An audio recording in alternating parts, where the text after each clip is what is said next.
बाराबनी थाना क्षेत्र के ईसीएल के बेगुनिया कुलियारी में कोयला चोरी के खिलाफ रेड करने गए ईसीएल सुरक्षा सीआईएसएफ एवं पुलिस पर कोल माफियाओं ने हमला कर दिया। घटना के बाद इलाके में तनाव फैल गया। बताया जा रहा है कि अवैध कोयला तस्करी के खिलाफ कार्रवाई करने ईसीएल की सुरक्षा टीम एवं सीआईएसएफ जवान बेगुनिया कुलियारी पहुंचे, जहां कोलियारी चोरों ने सुरक्षा कर्मियों पर हमला कर दिया है। घटना में सुरक्षा कर्मियों की 2 वाहन बुरी तरह से क्षतिग्रस्त हो गई। बताया जा रहा है कि कोयला चोरों ने सुरक्षा कर्मियों की टीम को चारों ओर से घेर लिया और पथराव कर दिया। सूचना पाकर बाराबनी थाना मौके पर पहुंची और भारी सुरक्षा के बीच सीआईएसएफ की टीम को घटनास्थल से काफी मशक्कत के बाद निकाला गया। घटना के बाद सूचना पाकर भारी संख्या में सीआईएसएफ जवान पहुंचे और घटनास्थल पर छापेमारी की। इस दौरान बाराबनी थाना पुलिस भी मौके पर पहुंच गई। बताया जा रहा है पूरे घटना में अब तक 4 लोगों को गिरफ्तार किया गया है। गिरफ्तार लोगों से अन्य की पहचान पूछी जा रही है, जिससे मामले में अन्य को गिरफ्तार किया जा सके। वही घटना को लेकर तनाव फैला हुआ है।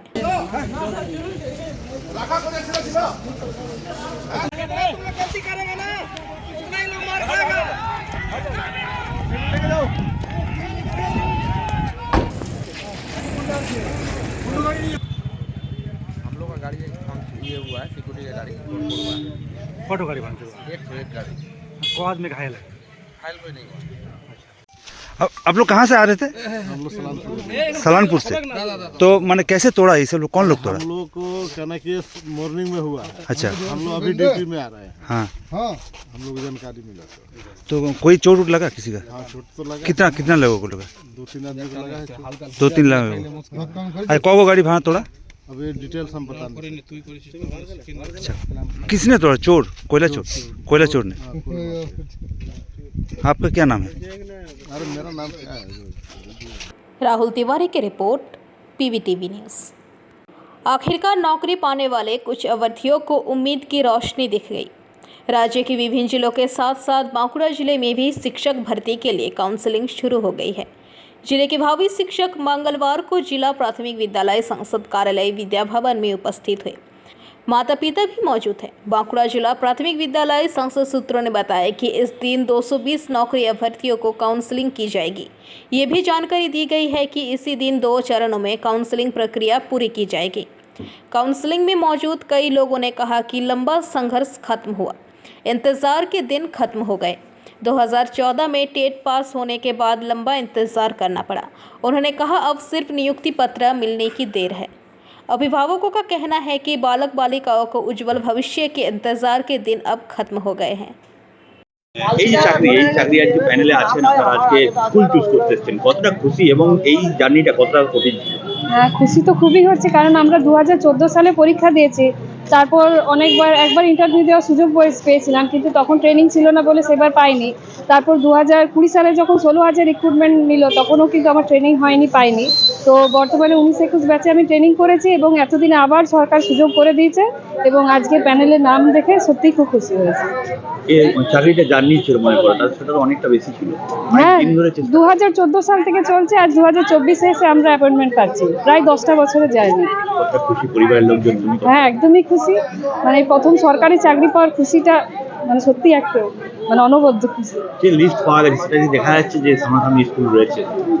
এখনো পর্যন্ত আমি এখন তো ভালোই অনুভূতি হচ্ছে, মেয়েরও আনন্দ হচ্ছে। অনেক যে আশা করেছিল সেই আশাটা তার এতদিনে পূর্ণ হলো। চাকরি যাতে হয়, যা তাড়াতাড়ি যাতে হয় সে আশা নিয়ে এতদিন ছিলাম। আজকে পাওয়ার পরে খুবই ভালো লাগছে, খুব আনন্দ লাগছে। আজকে দেখা হয়েছে, কেন দেখা হয়েছে? আজকে নিজের জন্য কাউন্সিলিংয়ের জন্য দেখা হয়েছে। কোথায়? এই বাঁকুড়াতে বিদ্যা ভবনে। আজকে এসছেন, আজকে তো চাকরি পেয়েই যাবে, কতটা খুশি আজকে? আজকে খুব খুশি। এইদিকে তাকি বলবো, বলছি যে এই যে চাকরি অবশেষে কতটা ভালো লাগছে আজকে, কতটা অনুভূতি? আজকে আমাদের এই লড়াইটা 1-2 দিনের নয়, আমাদের এই লড়াইটা দীর্ঘ 7 বছরের এবং 7 বছরের লড়াইয়ের শেষে আমরা আজকে এই সাফল্যে এসে পৌঁছেছি এবং এর জন্য খুবই আমাদের আনন্দ লাগছে। এবং আমি এর জন্য সরকারেও যথেষ্ট ভূমিকা রয়েছে এবং সরকারের পাশাপাশি আমাদের যে 23 জেলা রয়েছে, আরও সংগঠন একটা রয়েছে, সেই 23 জেলা আমাদের সর্বদা পাশে থেকেছে এবং পাশাপাশি আমরা আজকে এই জায়গাতে পৌঁছেছি আর কি। পরীক্ষা দিয়েছিল আমরা আমরা পরীক্ষা দিয়েছিলাম আমরা ফর্ম ফিল আপ করেছিলাম 2017 সালে এবং পরীক্ষাটা হয়েছিল 2021 সালে। बांकुड़ा से अनूप रॉय की रिपोर्ट, पीवीटीवी न्यूज़। मंगलवार को रानीगंज चेंबर ऑफ कॉमर्स के सभागार में Raniganj state bank of India में नवनियुक्त मुख्य branch manager Mrs Aparna Sen को उत्तरी एवं फूलों का गुलदस्ता देकर सम्मानित किया गया। इस दौरान यहाँ उपस्थित थे बैंकिंग कमेटी के chairman Anil Loharuwala, chamber of commerce के president Arun Bharatiya, honourable general secretary Manoj Kesari, working president Rohit Khaitan, इसके अलावा रूबी वाला सहित सलाहकार राजेंद्र प्रसाद खैतान उपस्थित। कार्यक्रम के दौरान बैंकिंग विषय को लेकर व्यवसायियों की सुविधा एवं असुविधा को लेकर चर्चा की गई। যদিও এখন সামনে মার্চ মাস, আপনাদের এখন সময়ের বহুত দাম, তার মধ্যেও আপনারা এসেছেন। তো আজকে চেম্বারের ইতিহাস যদি বলি, সব তো আমাদের সেক্রেটারি মনোজ কেশরী মহাশয় বললেন। তার মধ্যে আমি বলবো যে আমাদের এই চেম্বার সদা নিয়তই সেবার মধ্যে নিযুক্ত থাকে। প্রতিদিন আমাদের এখানে চেম্বারে 6টা থেকে রাত্রির 8টা-9টা পর্যন্ত মেম্বাররা এসে এখানে বসে কার কী অসুবিধা আছে, অভিযোগ আছে, সেসব বিষয় নিয়ে আলোচনা হয় এবং তার সমাধান। बहुत अच्छा लगा, बोले आगे दिखाते आपको विजिटर रूम का बहुत ज़्यादा खूबसूरत बना। हाँ, ये एक बात जरूर है, कंपटीशन का ज़माना है, हर बैंक चाहता है कि आप लोगों के ऊपर में बहुत प्रेशर है बिजनेस दिखाने का है। तो हम आशा करते हैं कि आप बिजनेस कम्युनिटी, सारी बिजनेस कम्युनिटी है जितने भी हैं, तो हमें आपकी ज़रूरत है, आपको हमारी ज़रूरत है। जितना मेंबर है जो कि छोटे छोटे बिजनेस से जुड़ी हुई है, हर तरह का बिजनेस करती है घर में, तो उनको थोड़े बहुत मतलब अगर फिनेंशियल हेल्प वगैरह की ज़रूरत होगी तो हम लोग उनको भी आप देंगे। और आपसे उम्मीद करते हैं कि आप एक सेमिनार टाइप का अगर कुछ हो सके तो हमारी मेंबर्स के लिए करें कि उनके लिए क्या ऑफर्स दे सकती है आपकी बैंक। इंडिया आउटसाइड खुलता है, यहाँ पर हम लोग का 1959 का ये चैम्बर है। आज हम लोग का काफ़ी पुराना चैम्बर है और जितने आसपास के चैम्बर अभी हुए हैं सब एक समय में रानीगंज चैम्बर से प्रेरणा लेके चैम्बर हुआ और उनको खुलवाने में हमारे जो एडवाइज़र हो, फाउंडर प्रेसिडेंट, उन लोगों का अहम योगदान रहता है। यही कारण कि उखड़ा चैम्बर ऑफ कॉमर्स के अकाउंट में 48,000 रुपया ब्लॉक किए हुए हैं। वो किस तरह से छूटेगा, वो ऑनलाइन कंप्लेन भी किया हुआ है, तो ध्यान देगा उसको। उस सेगमेंट को अगर क्रेडिट फ्लो अच्छा रहे और जो हमारे डिपॉजिटर्स हैं, जो यहाँ के आम नागरिक हैं, उनकी अगर सर्विस, अकाउंट्स की सर्विस अच्छी होती रहे तो बहुत सुविधा हो जाती है। हम रानीगंज चेंबर ऑफ कॉमर्स एक ब्रिज का काम करता है बैंक्स के बीच में, फाइनेंशियल इंस्टीट्यूशंस के बीच में, गवर्नमेंट ऑर्गेनाइजेशंस के बीच में और आम नागरिक के बीच में। तो हम लोग चाहेंगे कि आपका मैडम हम लोग के बीच में बता रही है, थोड़ा शॉर्ट नोटिस में आई है, स्वागत हम लोगों को बहुत पहले करना चाहिए था, हम लोग का थोड़ा डिले हुआ मैडम। और आशा करते हैं जो उद्देश्य आप लेके आप आई हैं मिलने के लिए, कुछ समस्या भी है तो उसको भी समाधान करके भेजिएगा। बाकी आज वेलकम है, इसलिए इसी कुछ बोलूँगा नहीं। Thank you. मैं सबसे पहले स्टेट बैंक मेजिया में ज्वाइन किया था, तो रानीगंज में ही रहता था, तो तभी से मैं जानता था ये व्यावसायिक संगठन है, बहुत ही पुराना है, तो इसके बारे में बहुत कुछ मालूम था, और लेकिन आने का मौका कभी नहीं मिला था।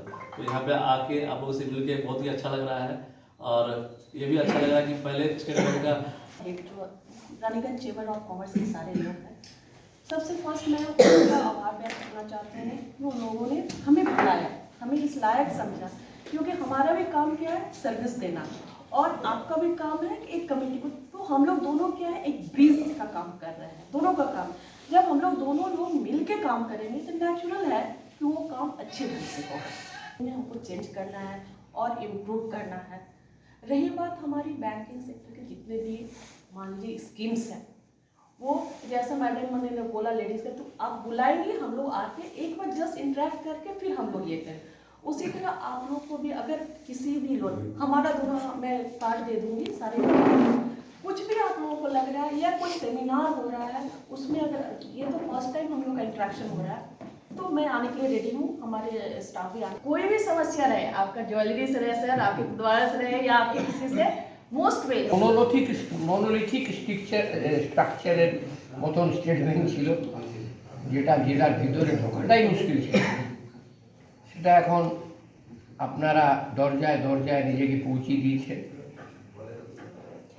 আমাদের Raniganj chamber of commerce is one of the biggest chamber, one of the most active chamber, one of the most functioning chamber, not West Bengal, not Eastern India, but whole India, I can tell you, one of the oldest chamber. Decades it is functioning as it is functioning today. এত বড় দেখুন নিজস্ব ঘর আছে, এই তো সামান্য রানীগঞ্জ শহরের মতন ছোট জায়গাতে নিজস্ব 3তলা বিল্ডিং আছে, কনফারেন্স রুম আছে, আবার বড় কনফারেন্স রুম আছে, আবার গেস্ট হাউস আছে, আবার উপরে সব। रानीगंज से सम्राट दास की report, PVTV news. PCBL colony Durgapur में पुष्प प्रदर्शनी और सब्जी प्रदर्शनी शुरू हुई। वे कई वर्षों से मुख्य रूप से उस निवास के निवासियों के साथ इस पुष्प प्रदर्शनी का आयोजन करते आ रहे हैं। विभिन्न प्रकार के फूलों और विभिन्न प्रकार की सब्जियों की प्रदर्शनी हर साल औद्योगिक क्षेत्र के निवासियों को आकर्षित करती है। दिन के उद्घाटन समारोह में दुर्गापुर वन विभाग के अधिकारी अनुपम खान सहित पीसीबीएल फैक्ट्री के अधिकारी उपस्थित थे। সবুজায়ন ঠিক আছে, কিন্তু আমরা যে গৃহিণীরা করে থাকি এটা মানে আমাদের কোম্পানি থেকে যেভাবে এফোর্ট দেওয়া হয় তার সাথে আপনারা যেভাবে বাইটস টানেন এর জন্য আমরা খুব উৎসাহিত হয়ে থাকি। মানে প্রত্যেক বছর আরও অন্যরকম করার মানে চেষ্টা করে থাকি। এবছর হয়তো ফুলের ইয়েটা একটু কম হয়েছে, তা আমরা চেষ্টা করেছি।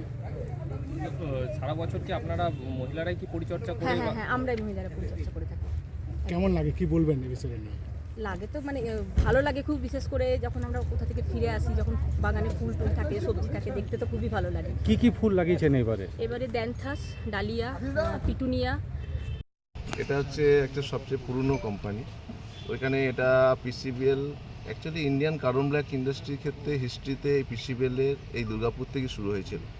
তারপর আজকে পিসিবিএলের ইন্ডিয়ার মধ্যে আমাদের 5টা লোকেশনের প্ল্যান্ট আছে। আজকে আমরা আছি পিসিবিএলের রেসিডেন্সিয়াল কমপ্লেক্সে। এখানে প্রত্যেক বছরের মতো এবছরও এই যে গার্ডেন কম্পিটিশন হচ্ছে, এটা একটা হেলদি কম্পিটিশন। এখানে যে বাংলো আছে 46টা বাংলো আছে, তো প্রত্যেকের সামনের দিকে থাকে ফ্লাওয়ার গার্ডেন, পিছনের দিকে আমাদের কিচেন গার্ডেন থাকে। তো এখানে যারা আবাসিকরা আছে তারা সারা বছর এটার মধ্যে লেগে থাকে এবং তাদের মধ্যে প্রথমে মাটি তৈরি করা থেকে ছোট বীজ না থেকে আজকের দিনে যে আমরা দেখতে পাচ্ছি বিভিন্ন কালারফুল ফুল, এবং সেইটাকে এনজয় করে থাকে। এবং এর জন্য আমাদের হায়ার ম্যানেজমেন্ট, লিডারশিপ, টিম ম্যানেজমেন্টের তাদের একান্ত সহায়তা আছে, তার জন্য আমরা এগিয়ে যেতে পারছি। এর সঙ্গে আজকের দিনে এসেছে বিভিন্ন সরকারি আধিকারিকরা এসে, এবং আপনারাও আমাদের সঙ্গে আছেন। এবং সেই আমাদের একটাই বার্তা পৌঁছে দেওয়া যে আজকের দিনে সাস্টেনেবিলিটি আমরা দুটো পাত দেখি, একটা হচ্ছে বিজনেস ইকোনমিক সাস্টেনেবিলিটি আর একটা এনভায়রনমেন্ট সাস্টেনেবিলিটি। তো এনভায়রনমেন্ট সাস্টেনেবিলিটিতে যদি আমাদের এগিয়ে যেতে হয়, কারণ আজ दुर्गापुर से निमाई दास की report, PVTV news. Panagarh Shilpa taluk में राज्य की स्वामित्व वाली तेल कंपनी के वाटलिंग प्लांट परिसर में श्रमिकों की भर्ती को लेकर तृणमूल के 2 गुटों के बीच तीखी नोकझोंक हो रही है। तृणमूल के 2 गुटों के बीच संघर्ष से इलाके में तनाव की सूचना पाकर बुधबुद थाने की पुलिस मौके पर पहुंची। पता चला है कि नए ठेकेदार को वाटलिंग प्लांट का काम दे दिया गया है। विदेशी श्रमिकों से काम शुरू कराने की प्रक्रिया शुरू होने पर स्थानीय लोगों ने विरोध किया तो तृणमूल के दूसरे गुट से झड़प शुरू हो गई। दोनों गुटों के बीच हुई झड़प में दोनों पक्षों के कई लोग घायल हो गए। स्थानीय लोगों की शिकायत है कि इलाके में कई युवा बेरोजगार है, उन्हें काम नहीं मिल रहा है। वहीं दूसरी ओर ठेका कंपनी स्थानीय श्रमिक संगठन को सूचित किए बगैर बाहरी लोगों से काम शुरू कराना चाहती है, जिसके कारण ये घटना हुई। টাইম আছে সকাল 9টা, আমরা সব ওয়ার্কাররা সব প্ল্যান্টের ভেতরে ছিলাম, মানে কাজ শুরু করার জন্য সব ভেতরে ঢুকেছিলাম। তো হঠাৎ কিছু ছেলে যারা পরে আসে তারা পরে খবর দিল যে আমাদের ইউনিয়ন অফিসে একটা বিরাট গ্যাদারিং হয়েছে। তো আমরা সেটা বাইরের লোকজন এসে অন্য প্ল্যান্ট থেকে নিয়ে এসছে এবং বাইরের গ্রাম থেকেও আশেপাশের লোকজনরা এসে গ্যাদারিং হয়েছে। তো সেই খবর শুনে আমরা বেরিয়ে এলাম বিষয়টা দেখার জন্য যে কী হয়েছে ম্যাটারটা।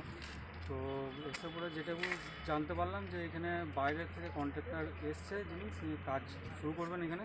তো আমাদের সঙ্গে ইউনিয়নের সঙ্গে কোনো রকম কোনো যে লেবার নিয়ে ডিসকাস এসব কোনো কিছু না করেই কোনো এখানে কাজ শুরু করতে চাইছেন, এবং কিছু ম্যাটেরিয়াল সাপ্লাইয়ের ব্যাপার চলছে, যেটা আমাদের এখানে মানে প্রথম লোকাল থেকেই হয়, সেটা এখন উনি ডাইরেক্ট বাইরের থেকে পাওয়ার চেষ্টা করছেন। সেই নিয়ে একটা সমস্যার সৃষ্টি হয়েছে। এখানে কি কোনো রাজনৈতিক কারণ বলতে আমরাও তৃণমূলের রেজিস্টার্ড ইউনিয়ন, যারা এসছে তারাও তৃণমূল পার্টির থেকেই এসছে।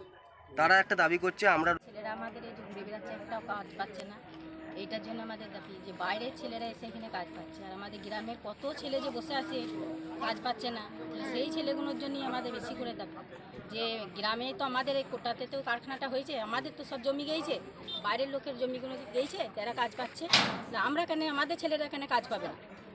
সেইটার জন্যই আমাদের ওই জন্যই দাবি। আমাদের যত গ্রামের ছেলে আছে সবাইকে কাজ দিতে হবে। ঘর এমনি করে ঘুরে বেড়াচ্ছে, আমাদের ছেলেদের জমি নাই, কিছু নাই, কোথায় খাটতে যাবে বাইরে? বাইরের লোক এখানে অফিসিয়াল পানাগড় ইন্ডাস্ট্রিয়াল পার্কে একটা ভালো প্রজেক্ট, সেই প্রজেক্টে অনলাইন টেন্ডারে এক ভদ্রলোক কাজ পেয়েছেন। ওনার আজকে লেআউটের দিন ছিল। মমতা ব্যানার্জির নির্দেশ কোনো প্রজেক্টে অশান্তি যাতে না হয়, প্রজেক্ট শান্তিভাবে চলুক, সেই বার্তা দিদি। সেই সূত্রে আমরা তৃণমূলের সক্রিয় কর্মী, দিদির বার্তা অনুযায়ী আমরা চাই যে সুস্থভাবে কন্ট্রাক্টর কাজ করুন। ওরা যেটা হচ্ছে যে আপনারা ওইসব কথাবার্তা বলছে, জানি না কেন বলছে। এক নয় তন্ত্র তো এখন জামানা নেই, একা খাবো ওই মানসিকতা নেই। কারণ গভর্নমেন্টের রুল অনুযায়ী আজকের যে কন্ট্রাক্টর কাজ করতে এসছেন উনি জানেন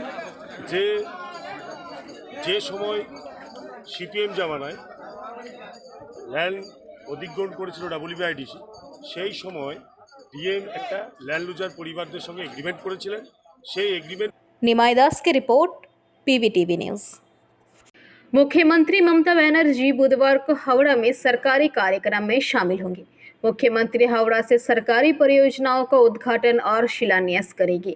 वह सतरागाछी बस स्टैंड से उत्तर बंगाल और दक्षिण बंगाल के लिए कई सरकारी बसों, बस टर्मिनल, यात्री हॉल, कई घाटों, जहाजों के साथ साथ विभिन्न सरकारी सेवाओं का उद्घाटन करेगी। प्रशासन सूत्रों से पता चला है कि आज सिर्फ उद्घाटन ही नहीं बल्कि कई परियोजनाओं का शिलान्यास भी किया जाएगा। साथ ही विभिन्न सरकारी परियोजनाओं का लाभ प्राप्तकर्ताओं को प्रदान करेगी। मुख्यमंत्री के कार्यक्रम के मद्देनजर सतरागाछी बस स्टैंड पर मंच और शेड का निर्माण किया गया है। इसके साथ ही इलाके में कड़ी सुरक्षा व्यवस्था की गई है। Bureau report, PVTV news. स्वादिष्ट वेजिटेरियन और नॉन वेजिटेरियन खाने के लिए अब आपके शहर में खुल गया है माँ भोजनालय। अच्छी सेहत के लिए अच्छा खाना तो अब कैसा शर्माना। जी हाँ, आज ही लजीज भोजन के लिए पधारे रामबागान रानीगंज के माँ भोजनालय में, जहां आपको मिलेगा देशी घी का मिट्टी बर्तन में बना हुआ देसी चंपारण मीट। इसके अलावा chicken curry, chicken chilli, bhapa ilish, chingri malaikari, pomfret, fish curry, mutton kosha, सरसों पावड़ा झाल, आलू पराठा, रुई पोस्तो एवं स्पेशल स्टार चटनी। हमारे यहाँ उत्तम क्वालिटी का वेज एवं नॉन वेज थाली भी उपलब्ध है। हमारा पता है माँ भोजनालय, NSP रोड, रानीगंज, रामबाग। हमारा मोबाइल नंबर है 9475505861, 8597541873। हमारा टाइमिंग है सुबह 9 बजे से रात के 9:30 बजे तक और रविवार को शाम के 5 बजे से रात के 9:30 बजे तक। Parcel charges extra. तो देर किस बात की, जल्दी आइए और स्वादिष्ट भोजन का लाभ उठाइए। डायमंड हार्बर के बीचों बीच राष्ट्रीय राजमार्ग 117 पर लगी भीषण आग में 2 दुकानें जलकर राख हो गई। दमकल की 2 गाड़ियां कड़ी मशक्कत बाद आग पर काबू पाया। स्थानीय सूत्र के अनुसार मंगलवार की रात करीब 12:30 बजे स्थानीय लोगों ने राष्ट्रीय राजमार्ग संख्या 117 के बगल में डायमंड हार्बर के वार्ड नंबर 13 में एक दुकान में अचानक आग लगी देखी। इसके बाद स्थानीय लोगों ने तुरंत इसकी सूचना डायमंड हार्बर अग्निशमन विभाग और डायमंड हार्बर पुलिस स्टेशन को दी। आग की सूचना मिलने के बाद डायमंड हार्बर और दमकल की एक गाड़ी मौके पर पहुंची। मौके पर पहुंचे दमकल कर्मियों ने देखा कि एक दुकान में आग लगी हुई है। कुछ ही देर में आग की लपेट बगल की दूसरी दुकान तक फैल गई। कर्मी तुरंत आग बुझाने की कोशिश में जुट गए। आग की तीव्रता इतनी अधिक थी कि दमकल की एक और गाड़ी मौके पर पहुंची।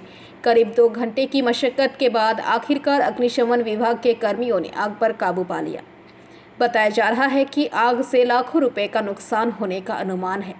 पीड़ित व्यवसायी फणीभूषण हलदार ने PVTV के माध्यम से ये बातें कहीं। তারপর ঘরে গিয়ে খেয়ে দিয়ে এমনি টিভি দেখছি। তারপর আমাদের পাশের বাড়িতে এখানে কাজ করে থাকে পিন্টু বলে, ও গিয়ে করলো যে ওরা যা তোমার দোকানে আগুন লেগেছে মনে হচ্ছে, ধোঁয়া বেরোচ্ছে হচ্ছে বলে আমি ছুটে চলে এলাম। এসে দেখি তখন হচ্ছে মোটামুটি ভিতরে আগুনে ওদিক থেকে এলো, দেখছি ধোঁয়া বেরোচ্ছে। আপনার দোকানের পাশাপাশি আর একটা দোকান? হ্যাঁ, ওটাও আছে, ওটা রেগে বলতে পারছি না। এবার মেন পড়েছে আমারটাই আর কি। কিসের দোকান? আমার হচ্ছে স্টেশনারি কাম, ওই মোবাইল রিচার্জ আর কি। মোবাইল রিচার্জ আর স্টেশনারি গুডস কিছু থাকে অল্প। আগুন মোটামুটি নিয়ন্ত্রণে এসেছে। হ্যাঁ এখন হয়ে গেছে প্রথমে। আর সামনে সেই প্লাস্টিকের যে ছিল তো লজেন্স ফজেন্স সেইগুলো আবার হয়ে গেছে, আগুনটা লেগেছে। তারপর ওইগুলো লাগবে বিরিয়ানির নিচে ভিতরে খালি কৌটো কিছু ছিল, সেইগুলো হয়েছে। ক্ষতি কেমন হতে পারে সেটা কী করে বলবো এখন, কত কীরকম পুড়েছে না পুড়েছে না দেখে বলতে পারছি। কি মনে হচ্ছে? শর্ট সার্কিট মনে হয় ওরকম কিছু হবে, কিন্তু লাইন তেমনি আমি বন্ধ করে দিয়ে যাই। আপনার নাম? আমার নাম হচ্ছে Phanibhushan Haldar. Bureau report PVTV news. माननीय मुख्यमंत्री ममता बनर्जी की प्रेरणा से दक्षिण बंगाल राज्य परिवहन निगम के तहत नई 15 सीएनजी बसों का आज दोपहर 3 बजे Durgapur city centre bus terminal पर माननीय मुख्यमंत्री ममता बनर्जी द्वारा वर्चुअल उद्घाटन किया गया। इस कार्यक्रम में पश्चिम बर्धमान जिले के जिला magistrate Asansol Durgapur, police commissionerate CP Durgapur, उप विभागीय मजिस्ट्रेट दुर्गापुर, नगर निगम प्रशासक मंडली के अध्यक्ष और SBSTC के अध्यक्ष सुभाष मंडल और समाज के प्रमुख लोग उपस्थित थे।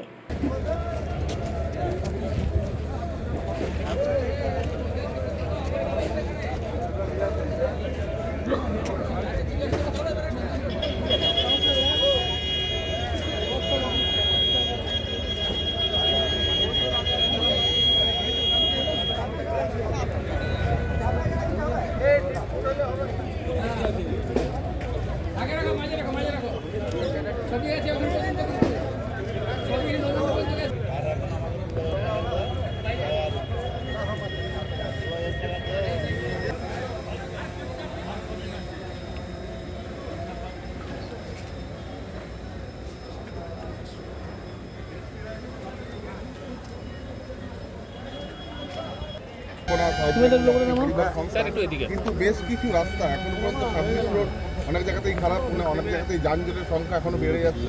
সমস্ত বিষয় নিয়ে যে নতুন বাস আবার রাস্তায় নামবে, সেইখানটাতে টেকনিক্যালি কী কী প্রবলেম হতে পারে বা সেগুলো সমাধান? প্রথমে আজকে প্রোগ্রাম নিয়ে বলে দিই। আজকে মাননীয় মুখ্যমন্ত্রী ম্যাডাম হাওড়া প্রোগ্রাম থেকে আমাদের SBSTC 15টি বাস নতুন বাস উদ্বোধন করলেন। এই প্রোগ্রামে মাননীয় চেয়ারম্যান SBSTC সিপি স্যার ছিলেন, সবাই আমরা ছিলাম। সো আপনাদের সামনে বাসগুলো দাঁড়িয়ে আছে। এই প্রকল্প সহ অন্যান্য প্রকল্পগুলো বিভিন্ন জেলাতে পরিবহন দপ্তরে বিভিন্ন প্রকল্পগুলো ম্যাডাম ইনাগ্রেশন করলেন। আপনি যেটা প্রবলেমগুলো বললেন, ওটা আমাদের কমপ্লেন পাই কোনটা খারাপ আছে কী আছে, ওটা বিভিন্ন দপ্তরের মাধ্যমে অনেক রাস্তাগুলো স্যাংশন হচ্ছে, যেমন PNRD গ্রামের সঙ্গে শহরের যোগাযোগ এবং শুধুমাত্র আমাদের দক্ষিণবঙ্গের ধরে নিন কলকাতা, আসানসোল, বর্ধমান নয়, বাংলার মুখ্যমন্ত্রী ক্ষমতায় আসার পরে তার ইচ্ছা যেটা ছিল যে জঙ্গলমহলের মানুষও যাতে এই পরিবহনের সুযোগ সুবিধা পায়, তার জন্য ইতিমধ্যেই জঙ্গলমহলের বিভিন্ন ডিপো, টার্মিনাস, আজকেও যেমন বেলদাতে একটা টার্মিনাস এবং ঝিলমিলিতে একটা টার্মিনাস উদ্বোধন হয়েছে, এবং তার সাথে সাথে আজকে যে 15টি নতুন রুট তিনি উদ্বোধন করলেন এবং প্রত্যেকটা CNG পরিচালিত বাস, প্রত্যেকটা, এটা শুধু সারা দক্ষিণবঙ্গ জুড়েই জঙ্গলমহলের বেশ কিছু রুট এর মধ্যে আছে। আগামী দিনে আরও রুট বাড়বে, আরও বাস বাড়বে। সাধারণ মানুষের সুবিধা তো হবেই।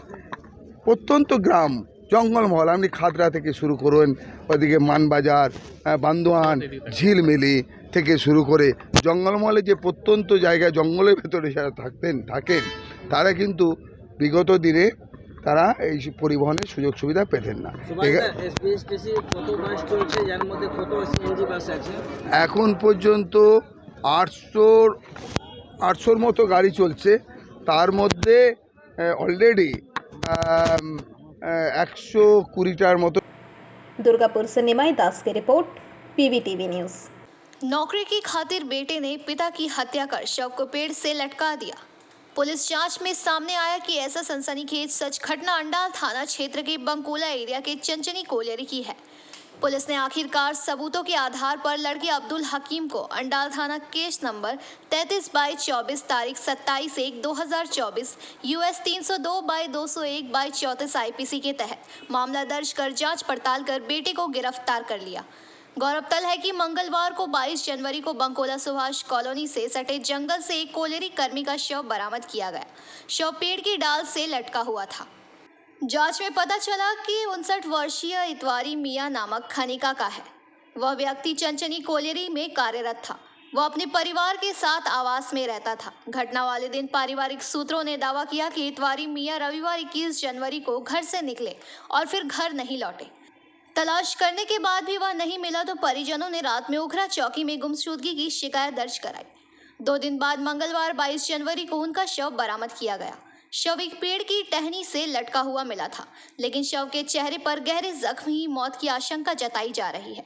पुलिस ने मौत के कारणों का पता लगाने के लिए जांच शुरू किया। पोस्टमार्टम रिपोर्ट मिलने के बाद पुलिस ने पुष्टि किया कि इतवारी मियां की हत्या कर शव को पेड़ से लटका दिया गया था ताकि यह आत्महत्या लगे। जांच में परिवार के सदस्यों से भी पूछताछ की गई। पुलिस जांच में बेटे अब्दुल हकीम ने बयान में विसंगतियां पाई गई है। मंगलवार की रात पुलिस ने आखिरकार पिता की हत्या के आरोप में बेटे अब्दुल हकीम को गिरफ्तार कर लिया। मृतक इतवारी मियां का कोयलरी में कुछ ही माह की सेवा शेष थी।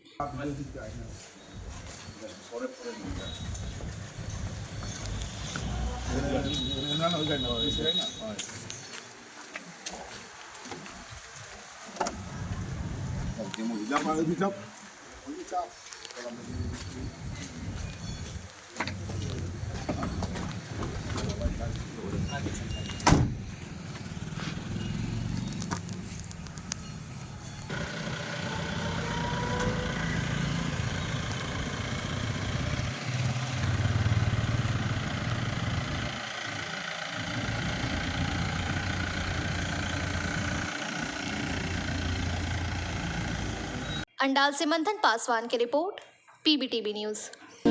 स्वादिष्ट वेजिटेरियन और नॉन वेजिटेरियन खाने के लिए अब आपके शहर में खुल गया है माँ भोजनालय। अच्छी सेहत के लिए अच्छा खाना तो अब कैसा शर्माना। जी हाँ, आज ही लजीज भोजन के लिए पधारे रामबागान रानीगंज के माँ भोजनालय में, जहां आपको मिलेगा देशी घी का मिट्टी बर्तन में बना हुआ देसी चंपारण मीट। इसके अलावा chicken curry, chicken chilli, bhapa ilish, chingri malaikari, pomfret, fish curry, mutton kosha, सरसों पावड़ा झाल, आलू पराठा, रुई पोस्तो एवं स्पेशल स्टार चटनी। हमारे यहाँ उत्तम क्वालिटी का वेज एवं नॉन वेज थाली भी उपलब्ध है।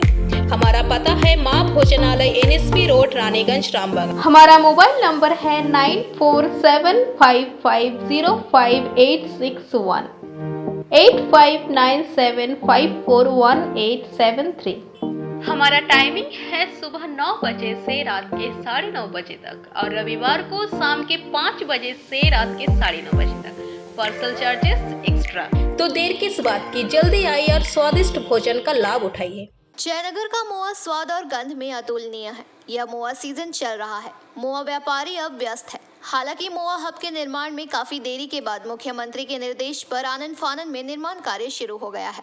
2022 में मुख्यमंत्री ममता बनर्जी ने एक प्रशासनिक बैठक में इसे जयनगर में मोआ हब बनाने की घोषणा की। तब से मोआ हब का स्थान कई बार बदल गया है।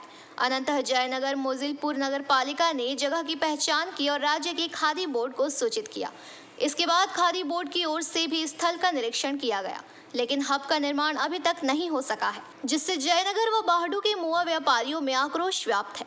इसकी जानकारी मिलने के बाद राज्य की मुख्यमंत्री ममता बनर्जी ने 9 जनवरी 2024 को जयनगर बाहडू मैदान में एक प्रशासनिक बैठक की और मंच से मोआ व्यापारी से फिर से कहा कि जयनगर में मोआ हब शुरू किया जाएगा 2.5 करोड़ रुपए की लागत से। इस बारे में खुशी व्यावसायिक जिले में वाणी पानी मिष्ठान भंडार के मालिक गणेश दास ने PBTV के माध्यम से ये बातें कही। দেখুন, আমাদের এই মুখ্যমন্ত্রী জয়নগর মহাব নিয়ে যখন ঘোষণা করলেন, তার ফলে কিন্তু প্রচুর লোকের মধ্যে সাড়া পড়ে গিয়েছে জয়নগর মহাব হবে এবং জয়নগরবাসী হিসেবে আমরা খুবই আনন্দিত এবং গর্বিত। এরকম ধরনের যদি একটা হাব হয় তাহলে কিন্তু প্রচুর লোকের প্রত্যক্ষ এবং পরোক্ষভাবে কর্মসংস্থান হবে, এটা আমরা আশা রাখতে পারি। এবং প্রচুর লোক এখানে শীতকালে বেড়াতে আসবেন, কেনাকাটা করবেন, এটা আমরা আশা রাখি। মূলত এটা একটা ঋতুভিত্তিক প্রোডাক্ট। শীতকালে এই প্রোডাক্টটা হয়, যদি মহাব হয় সেখানে দেখা যাচ্ছে হয়তো মানে 3 মাসের জায়গাটা 6 মাস হতে পারে, 9 মাস হতে পারে, অথবা সারা বছর সেটা পাওয়া যেতে পারে। যেহেতু এটা একটা মানে সুন্দর প্যাকেজিং হবে এবং প্যাকেজিংয়ের ফলে সেই আমাদের যে পোমাটা সেটা বহুদিন থাকবে, সেই হিসাবে কিন্তু তখন কিন্তু 3 মাস থাকছে না। আনাগোনা যদি ধরেন তো মোয়ার সিজন এবছর শীতের জন্য খুব সুন্দর হয়েছে, শীতের লেভেলটা খুব সুন্দর ছিল আমাদের, এবছর ব্যবসাও খুব সুন্দর হয়েছে। আর শেষ মুহূর্তে মোয়া বলে তো জয়নগরের যে ঐতিহ্য আছে, সত্যি শেষ মুহূর্তে একদম আমাদের সরস্বতী পুজো আসছে সামনে, এর একটা উদ্যোগের আমাদের কিছুটা অর্ডার থাকে বাইরে বিদেশের জন্য দেওয়া হয়, কিংবা আর গুড়ের মুরগি তো সরস্বতী পুজোতে লাগে মাস্ট, একদম গুড় প্রয়োজন থাকে। সেই জন্য আমরা ভাবছি যে সরস্বতী পুজো পর্যন্ত আছি এখনও পর্যন্ত, তবে হ্যাঁ কোয়ালিটি এখন যা হচ্ছে খুব বেটার আপ্যায়ন।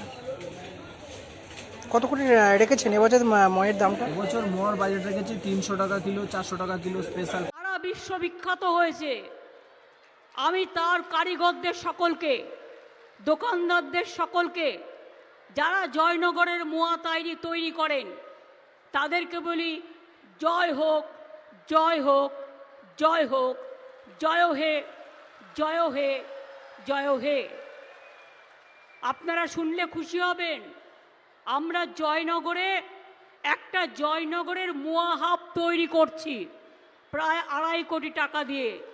তাহলে কি হবে, যত জয়নগরের মোয়া এক জায়গা থেকে আপনারা পেয়ে যাবেন, তারা একটা করে সেখানে জায়গাও পাবে। আর একটা কথা বলি, bureau report PBTV news. Bankura जिले के जयपुर जंगल में डाक विभाग की एक मेल वैन में अचानक आग लग गई, जिससे आम लोगों के कई दस्तावेज जल गए, जिसमें बैंक पासबुक, आधार कार्ड, वोटर कार्ड शामिल है। बताया जाता है कि बुधवार को मेल वैन बांकुड़ा से जयराम बाटी जा रही थी, तभी जाते समय जयपुर के जंगल में अचानक कार में आग लग गई। आग लगने के कारण पता नहीं चल सका। घटना स्थानीय लोगों की नजर में आते ही पुलिस एवं फायर ब्रिगेड को खबर दी गई। फायर ब्रिगेड के आने के पहले ही वाहन में रखे समस्त दस्तावेज जलकर राख हो गए थे। घटना के तहत किसी प्रकार की जनहानि की खबर नहीं है।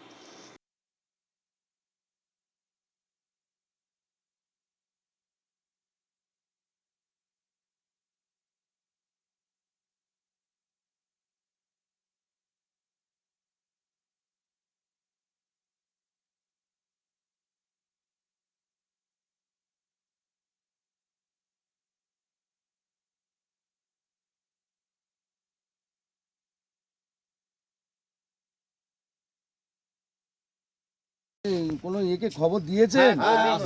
ওনারা আসছেন তো, পোস্ট অফিসের ব্যাপার তো। আইপিও স্যারকে খবর দিয়েছি, উনি আসছেন, বিষ্ণুপুর থেকে আসছেন। আমি তো সেই রাজাকে ফোন করছি, ফোনটাই লাগছে না। হঠাৎ চলতে চলতে লেগে গেছে। কোথা থেকে আসছে? বাঁকুড়াতে। কিসের গাড়ি ছিল এটা? এটা ওই পোস্ট অফিসের বিয়াতে অফিসে চলতো। পোস্ট অফিসে চলতো। গ্যাস সিলিন্ডার ছিল গাড়িতে? না, গ্যাস সিলিন্ডার থাকে।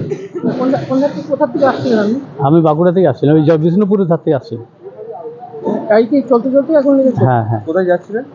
আমি যাচ্ছিলাম জয়রামবাটি। গাড়িতে একটু আহত বা কিছু ছিল? হ্যাঁ, আহত কাউকে? না, লোক তো থাকে না, আমি একাই ছিলাম। হঠাৎ দেখলেন আগুন ধরে? হ্যাঁ, প্রতিদিনই কি আপনি যাতায়াত করেন? প্রতিদিনই যাতায়াত করি। গাড়ি থেকে কোনো টেকনিক্যাল ফল্ট ছিল, তার জন্য কি আগুন লেগেছে? হতে পারে, সেটা তো বুঝতে পারেনি। আপনার নাম? सुखदेव कमिल्ले। बांकुड़ा से अनुप रॉय की रिपोर्ट, पीबीटीवी न्यूज। समाप्त Chatterjee memorial art and music college, Kala Bharati, painting, sculpture, Bharatanatyam, Kathak, Manipuri और रवींद्र नृत्ये एडमिशन चलছে। Admission open for degree and diploma courses. Kala Bharati, NSB Road, Raniganj. Call 993224. Andal block के दक्षिण खंड में युवा तृणमूल कांग्रेस की ओर से लोकसभा चुनाव के लिए दीवार लिखाई के साथ प्रचार शुरू किया गया। इस दौरान तृणमूल युवा कांग्रेस के राज्य सचिव कौशिक मंडल ने पीबीटीवी के माध्यम से ये बातें कही। লোকসভা নির্বাচন চলে আসছে প্রায় বড়গড়ায়, আর অলরেডি আমাদের 2 তারিখে মমতা বন্দ্যোপাধ্যায় ঘটনাবন্দি থেকে আসানসোল লোকসভা কেন্দ্রে আমাদের বর্ষিয়ান দীর্ঘদিনের সাংসদ শত্রুঘ্ন সিনহাজির নাম ঘোষণা করেছে। তাকে এই এলাকার থেকে মানুষ ভোট দিয়ে পুনরায় নির্বাচিত করুক। তার জন্য আমরা আজ থেকে আমাদের অন্ডাল এলাকার মানুষ ইয়ার লেখনের কাজ শুরু করলাম এবং আমাদের দৃঢ় বিশ্বাস যে নির্বাচনে 3 লাখ ভোটের বেশি ব্যবধানে জিতেছিল, সেই ব্যবধান আরও বাড়বে আগামী দিনে এবং আমাদের এলাকার সাংসদ, যিনি দীর্ঘদিনের দক্ষ লোকসভার সাংসদ হিসাবে পরিচিত, তিনি এলাকার মানুষের কাজ করবে। এলাকার সাংসদ যে কাজ করা সম্ভব সেই কাজগুলি তিনি ত্বরান্বিত করবেন। কিন্তু শত্রুঘ্ন সিনহাজি নিয়ে বলার কিছু নেই, ওনার কার্যক্রম আমরা দেখেছি যে লাস্ট নির্বাচন গত 2 তারিখ মাননীয় মুখ্যমন্ত্রী মমতা বন্দ্যোপাধ্যায় গোটা পশ্চিম বর্ধমান জেলাকে কলকাতা বুকে ডেকেছিলেন। সেদিন মুখ্যমন্ত্রী সাংসদকে পাশে বসিয়ে ঘোষণা করে দিয়েছিলেন যে পশ্চিম বর্ধমান জেলার আসানসোল লোকসভা কেন্দ্রে এবারে প্রার্থী, গতবারে নির্বাচিত প্রার্থী শত্রুঘ্ন সিনহা মহাশয়। সেদিন থেকে আমরা গোটা পশ্চিম বর্ধমান জেলা যুবরা উচ্ছ্বাসিত, আমাদের সাংসদকে পুনরায় আমাদের এলাকা থেকে মনোনীত করতে পেরে, এবং যুবরা দেখিয়ে দেবে আগামী দিনে কীভাবে তৃণমূল কংগ্রেসের প্রার্থীকে বিপুল ভোটে জয়যুক্ত করা যায়। সেই জন্য আমরা একটা আকাঙ্ক্ষার মধ্যে, উচ্ছ্বাসের মধ্যে আছি। সেই উচ্ছ্বাসে আজ অন্ডাল ব্লকের সমস্ত যুবরা একত্রিত হয়েছে এবং প্রতিটা অঞ্চলে কিন্তু আজ থেকে দেওয়াল লিখন শুরু হয়ে গেল। এবং আমাদের অন্ডাল ব্লকের নেতা সভাপতি কালাবরণ মণ্ডল কাল নির্দেশ দিয়েছেন প্রতিটা অঞ্চলে দেওয়াল লেখার জন্য। তাই যুবরা ঝাঁপিয়ে পড়েছে। প্রতিটা অঞ্চলে অঞ্চলে তৃণমূল যুব কংগ্রেসের পক্ষ থেকে, তৃণমূল কংগ্রেসের পক্ষ থেকে, প্রতিটা শাখা সংগঠনের পক্ষ থেকে আজ থেকে কিন্তু দেওয়াল লেখা শুরু হলো। এবং আমরা আমাদের দৃঢ় বিশ্বাস শত্রুঘ্ন সিনহা মহাশয় যেভাবে এলাকায় সময় দিচ্ছেন, যেভাবে উন্নয়ন করে চলেছেন, তাতে আমাদের আসনটি বিপুল ভোটে আমরা জয়যুক্ত হব। আপনার আমি পশ্চিম বর্ধমান জেলার তৃণমূল যুব সাধারণ সম্পাদক সুব্রত কুন্ডু। अंडाल से मंथन पासवान की रिपोर्ट, PBTV न्यूज़। स्वादिष्ट वेजिटेरियन और नॉन वेजिटेरियन खाने के लिए अब आपके शहर में खुल गया है माँ भोजनालय। अच्छी सेहत के लिए अच्छा खाना तो अब कैसा शर्माना। जी हाँ, आज ही लजीज भोजन के लिए पधारे रामबागान रानीगंज के माँ भोजनालय में, जहां आपको मिलेगा देशी घी का मिट्टी बर्तन में बना हुआ देसी चंपारण मीट। इसके अलावा chicken curry, chicken chilli, bhapa ilish, chingri malaikari, pomfret, fish curry, mutton kosha, सरसों पावड़ा झाल, आलू पराठा, रुई पोस्तो एवं स्पेशल स्टार चटनी। हमारे यहाँ उत्तम क्वालिटी का वेज एवं नॉन वेज थाली भी उपलब्ध है। हमारा पता है माँ भोजनालय, NSP रोड, रानीगंज, रामबाग। हमारा मोबाइल नंबर है 9475505861, 8597541873। हमारा टाइमिंग है सुबह 9 बजे से रात के 9:30 बजे तक, और रविवार को शाम के 5 बजे से रात के 9:30 बजे तक। Parcel charges extra. तो देर किस बात की, जल्दी आइए और स्वादिष्ट भोजन का लाभ उठाइए।